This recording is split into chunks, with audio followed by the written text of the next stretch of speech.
question here from the chat. What are good examples of responses to the question, what are your weaknesses? Do you have any tips here, being a UN panel interview member? Any question you remember, or any answer you remember that was not the best, or anyone that was particularly good? Mm-hmm.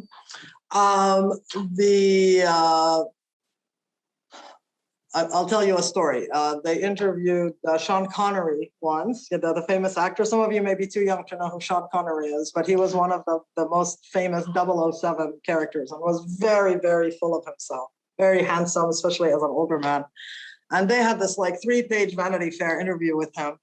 And at the end, of course, he's going on about how great he is and how great his life is and how great, of everything about him is. And then at the end, the journalist was kind of being sarcastic, like, oh, you sound perfect. Is there anything wrong with you at all?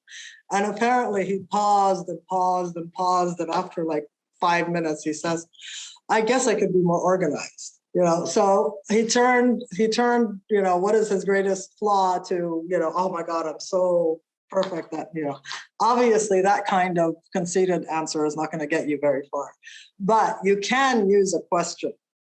Those of us who are not Sean Connery or Julia Roberts or whoever, I mean, the answer can be used to emphasize the strengths that, you work too much and you don't know when to stop, and you should be better at managing your work-life balance, for instance.